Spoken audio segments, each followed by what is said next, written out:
people, welcome back to the channel and welcome back to another box to box with Wolves. Obviously, we've come in thick and fast, 2 games in March against Wolves. Big games considering where Wolves are this season. A lot of their success has put them in a position where top 4 seems like an opportunity. Top 6, I'm sure, is the target.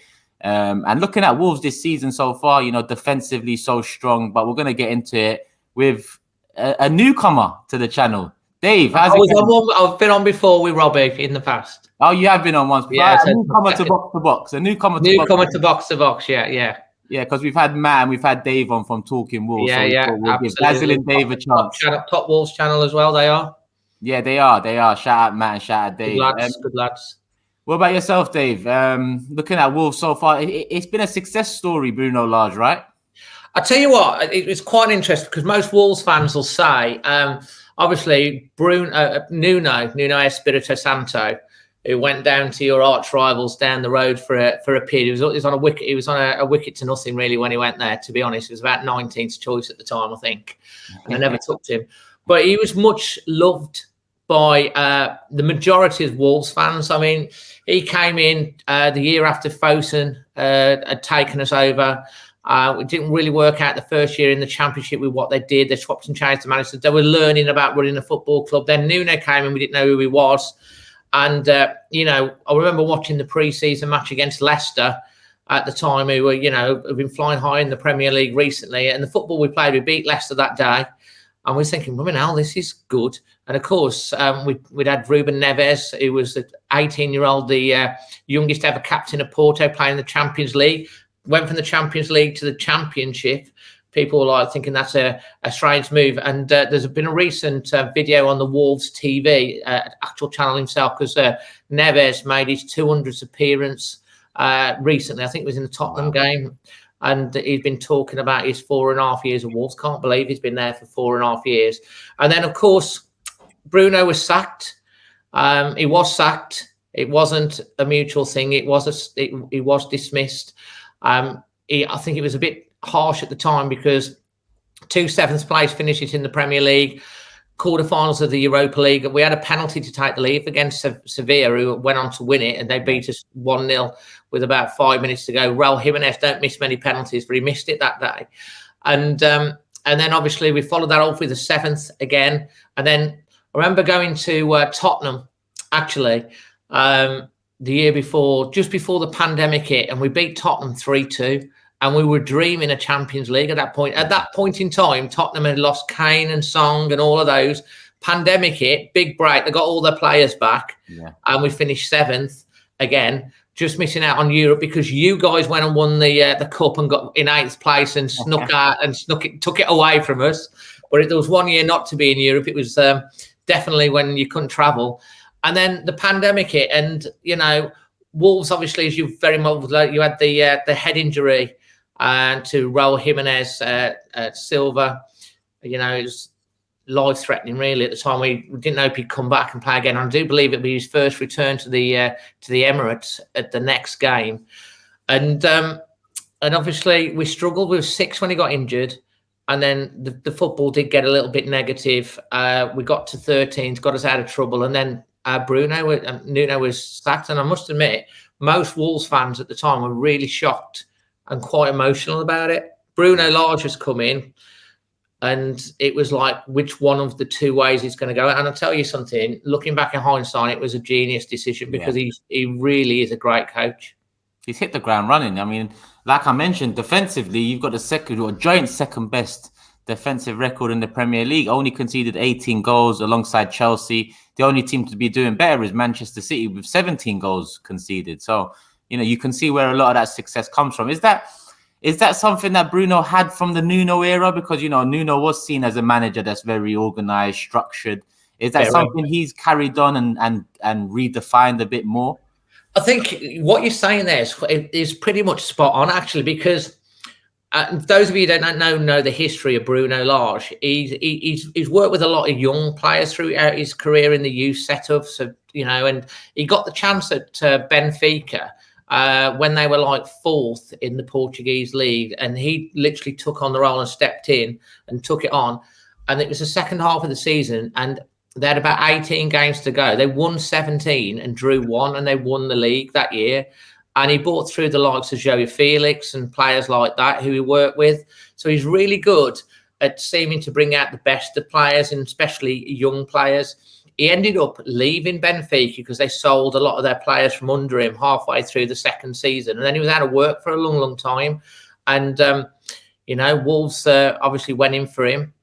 He's come in and he's very studious. Maybe in some ways a little bit Arsene Wenger, because he was always come across as that studious type of player, preparation. And he goes into finite details. His brothers come across with him.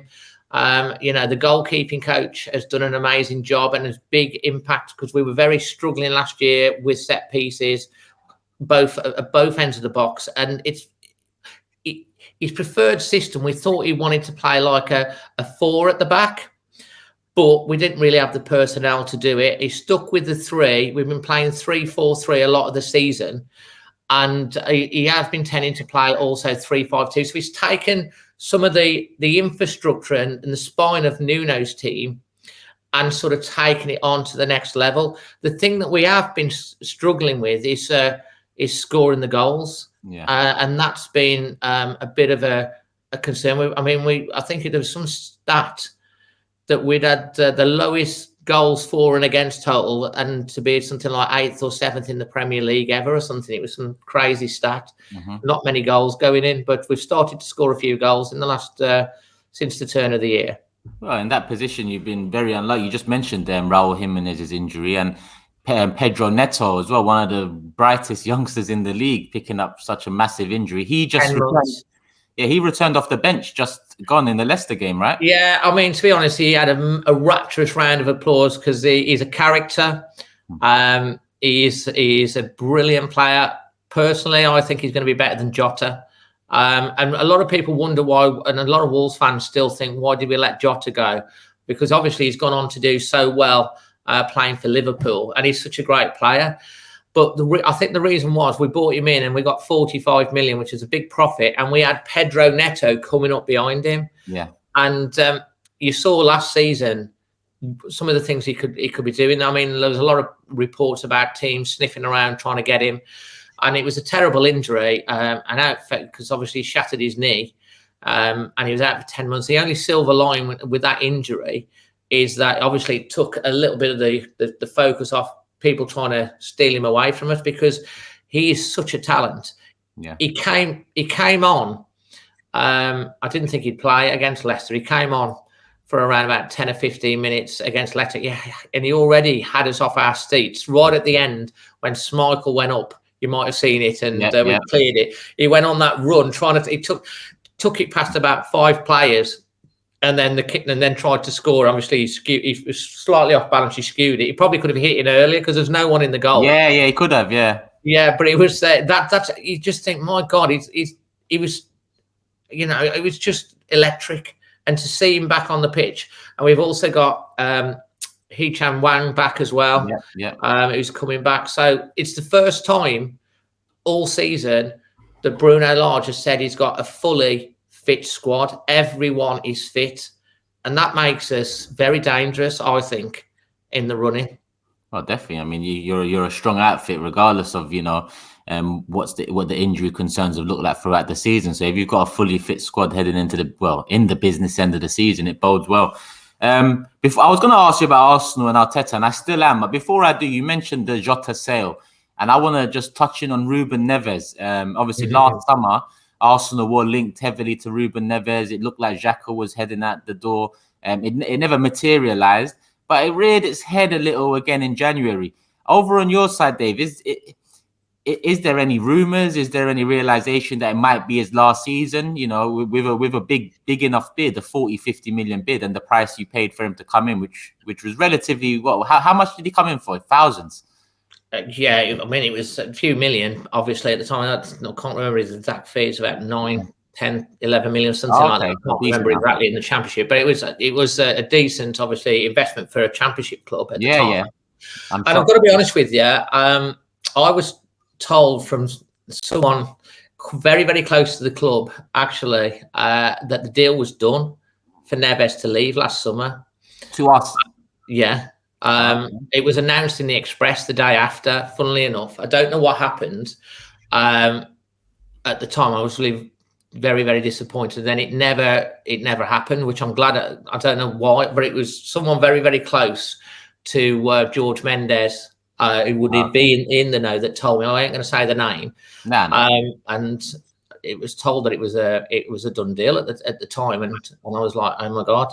And then it was announced in the Express the next day, and then for some reason, we don't know what happened. Obviously, it drifted away.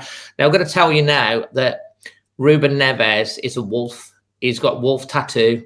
He did his interview. He's 100% committed. His family are very, very settled at Wolves. He's like, very, very close with the dressing room. I mean, he actually said on his interview, it's the best dressing room he's ever been with. The team are very tight. He's very close to Connor. He's vice captain of Wolves. Yeah. He's been here for 4.5 years. He's still got plenty of time left on his contract.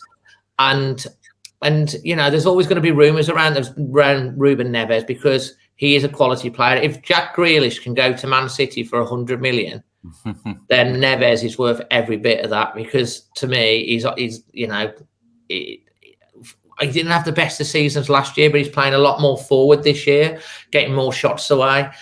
And he's just a complete all-round midfielder. His range of passion, his vision, he sees things, he's quick, he doesn't give the ball away very often. He's renowned for scoring from outside the area. He's just a brilliant player. And I think if Wolves do get European football again this year, I don't think he'd go. And I think it would take a very large bid for Wolves to consider, because taking Neves out the team is like part of the heart of that team. And Coutinho's brilliant, but he's getting on a little bit as well himself. He's coming to the end of his contract, actually, Coutinho. Whether they give him another year or not, I'm not sure. But he's still playing like a spring chicken. And so it would be a big loss if we lost Reuben Neves. So no, we're not selling him. Sorry. There you go, people. Dazzling Dave says no, but listen, with Reuben Neves, it's for such a young guy. He plays with a certain level of maturity, and like you said, reaching 200 games with Wolves from the Championship up, 4.5 years, vice captain. There's a lot of experience, in those young legs already. So, once he does eventually move on, whenever that is, I'm sure the next team will be getting a great player on their hands. Dave, give me your opinions on Arsenal so far this season, and in turn, Mikel Arteta. Oh, I mean, Arteta, he tries to play football, isn't he? He's had good apprenticeships under, his managers.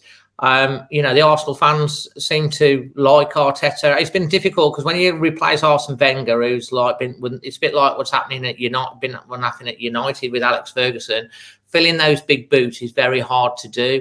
And Arsenal fans will always think of themselves that they should be challenging for every competition and to win the Premier League. So finishing like 8th or outside the top 6 or 7, for Arsenal, it's like a meltdown. It's like it's unthinkable. Obviously, as a Wolves fan, coming out the Championship, finishing in the top 6 is a fantastic season for us, especially in Bruno Lage's first year, if we can achieve that.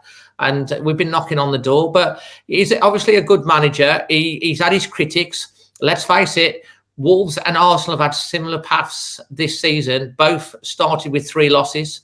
Yeah. We did. We absolutely battered Tottenham, battered Man United, and battered Leicester in the first 3 matches of the season. We were unbelievable, the football that we played, and we scored no goals and got no points. And then we lost to Brentford, like you did. We beat, I think it was Watford away. We won, and then we lost 3-0 at home or 2-0 at home to Brentford. So we lost 4 out of the first 5. We've ticked off United. We ticked off Brentford. You did Brentford the other day. Yeah. We ticked off Leicester at the weekend, and we've ticked off Tottenham as well. So it was a very similar start for both clubs, and both clubs then have gradually worked their way up into this sort of position. I think the Arsenal fans obviously have maybe greater expectations, and that puts pressure on the team. And you haven't always clicked this year, but you've got some undoubtedly talented players with Xhaka and Rowe and all of those players. You've got some brilliant young players, and it's exciting for the future. Yeah, 100%, Dave. It's such a balance with Arsenal fans, you know. I never thought top 6 was viable at the start of the season, but here I am talking about the possibility of top 4 in February, midway through the season. So we'll see how it goes. It comes down to the inconsistencies of other sides around us too. We've been inconsistent, but when you look at that top 4 battle, there's about 4 or 5 teams in with a chance: Arsenal, Tottenham, Man United, and West Ham, and yourselves, Wolves. If you had to stick your neck on the line and say one team to get that 4th position, who would it be, Dave? It's going to be Wolves, mate. I mean, dreamland. Okay, the odds are outside, but 4th. But you know, you've got to dream. You've got to dream. You've got to believe. And if you don't believe it and you don't dream it, you're not going to achieve it. You aim for the stars, and if you get the moon, i.e., you know, Europa League or Europa Conference League, then you've got to believe. If you're a fan of your club, you've got to believe it can be done. I believe we can do it. I believe that Wolves have been very much under the radar. You only look at what Sky Sports put out yesterday. They put the race for the Champions League. They put 4 managers' heads on it. Bruno Lage wasn't even on there. It's like we're almost a footnote. Yeah. And we like it like that. I tell you what, we will not be a footnote this week if we beat Arsenal and West Ham. They will take us serious, and I'm not saying that we're going to, but if we did, we would be right in the race for the Champions League. Realistically, obviously, Arsenal are in a strong position, very strong position, 2 points above Wolves in the table with a game in hand. Yeah. You have to say that Tottenham, they've got a game in hand. Man United, they've got the position. People have talked about West Ham. We are 4 points behind United and 2 points behind West Ham, and we have 2 games in hand. You have 3 games in hand, and they've got 2 points. So Arsenal are in the driving seats.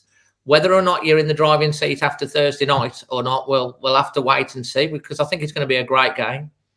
Yeah, I expect a great game too. We mentioned just before the stream went live, there's a bit of fire behind the fixture now with the celebrations that Arsenal had on the pitch after the 1-0 win at Molineux a couple of weeks ago. I think Reuben Neves and Conor Cody both come out and mentioned it. What's the feeling in the mood like in the Wolves camp in terms of this return fixture? Is there revenge on the cards? I think there's motivation on the cards. I can understand in some ways that Arsenal had a bad January. Yeah. You got the lead. Some people say it should have been disallowed. I think that would have been harsh, the goal disallowed. And then you had the player sent off, and then you had 20 minutes. And we have struggled. Wolves have struggled at times to break teams down, because we haven't had our creative players on the pitch, like the Netos and the Wangs. We had Traore. So we have struggled at times to break break teams down. And obviously you held on. But I think it's personally, I like to see it as a sign of respect that the Arsenal players felt the need to celebrate so much after managing to beat humble Wolves. And that shows where we're at now. We are at the same level and competing at that level. And I think that's a sign of respect from the Arsenal players, how much it meant to them to win that game. But obviously, Cody and Neves, it might be seen as salty, perhaps. But I just think that's going to be motivation for Wolves for the game against Arsenal. And they're going to really want to win that game. Not obviously to think. And I think if Wolves win, we'll probably just go, cheers, dust it off and walk off. We probably won't celebrate, because we expect to be Arsenal at the Emirates these days. No, listen, I'm probably going to get a bit of stick for that. But no, we've got a good record against you in recent times. And we've got a brilliant record in London. Our record in London is crazy. Over the last 2 or 3 years, we love going to London. So when we've got like 2 London visits in a week, you've got to believe. Yeah. So I don't know. It's going to be an interesting one. I think it's going to be a great atmosphere. There is a little bit of niggle. We'll see. No, there is massive respect there for Wolves coming from me as an Arsenal fan, because, firstly, the way you came up into the league, that, you know, the football, the finishes, and then you look at this season, like I said, the defensive record, the structure. You mentioned how it didn't start well, but you've ticked off some of those fixtures off the list in the second half of the season. Hopefully you're not ticking off Arsenal tomorrow night, but we'll see about that. Tomorrow night. Oh yeah, tomorrow night. Yeah, tomorrow night. Yeah. We'll see on Friday how that one pans out. Dave, where can they find you before we go into predictions? Because we're going to wrap it up with predictions. Yeah, all you need to do is just search Wolves fan Dazzling Dave TV, and you'll find me. I think you're going to put a link. Yeah, anyway, so, you know, cool. And to be honest, I've got quite a few Arsenal fans that follow my channel. Crazily enough, I've got quite a few Arsenal fans that enjoy my content. You know, so.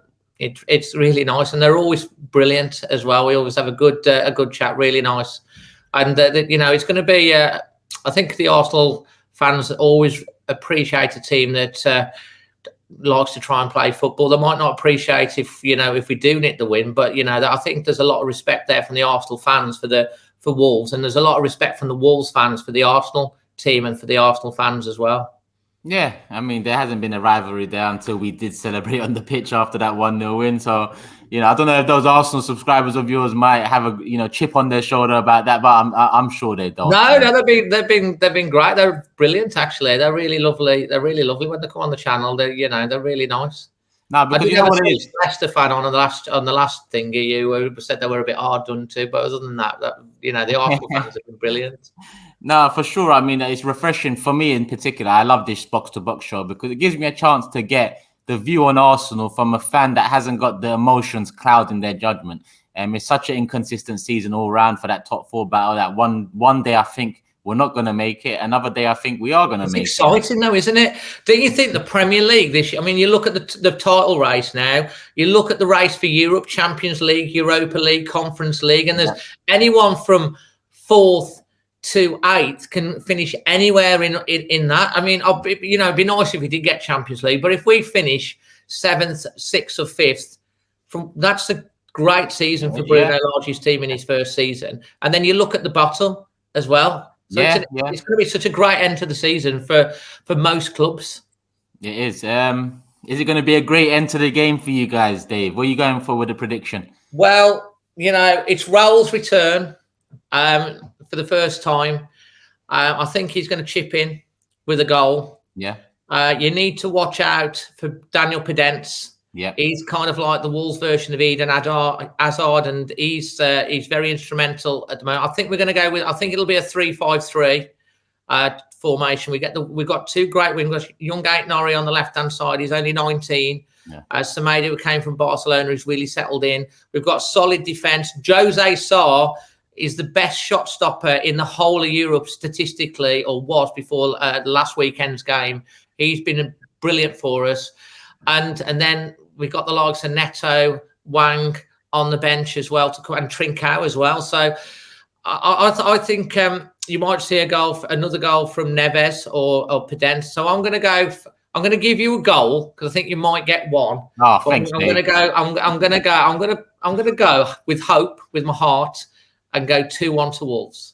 2-1. I've got the same scoreline the other way around. Reverse round, yeah. The other way around. You know what? Really, a draw could be on the cards. I mean, the way Wolves have set up the structure, the not necessarily a low block, but the organization of the team. And like I said at the beginning of the video, the biggest threat to me is how much of a team you guys are and how much you fight for each other. And we've seen that. Brilliant team spirit. Yeah. You can see it on the pitch, and you can see it off the pitch with some of the comments too. But I'm going to go for a 2-1 Arsenal win. Martinelli's obviously back. It'll be interesting to see how he fits in with Emile Smith-Rowe, having scored, having come in for him last game out. Is Smith-Rowe's your highest scorer really this year so far? Yeah, 9 goals. He's fantastic. Yeah, he's really kicked on from the contract in a number 10 shirt. And, Saka, Martinelli, there's other youngsters in and around. Odegaard's having a good season. Partey had a good game out last time round. So I'm going to ride the wave and go optimistic and say 2-1 to Arsenal Football Club. I'll take it, 3 points. And we don't have a fixture this weekend because Liverpool have got the League Cup final. That's right, yeah. And that will mean that our games in hand will be Chelsea away, Tottenham away, and Liverpool. So I look at these games against Wolves at home, against Watford away, Villa away in the coming weeks as the games we really need to pick up the 3 points. So fingers crossed, 2-1 Arsenal. We'll see how it goes. People, if you want to hear more from Dazzling Dave, like he said, look out for his channel in the description and in the title of this video. Show some love to Dave. Like he said, there's a few Arsenal fans there already, so you won't feel out of place. You won't feel out of place, people. All right, Dave, love for coming on, Dave. Really appreciate that, You're welcome. Mate. Thank you very much for inviting me on. I've really enjoyed it, and all the best for the rest of the season. Thank you very much, Dave. Likewise, after the 90 minutes tomorrow night. Of course, mate. No problem, Turkish.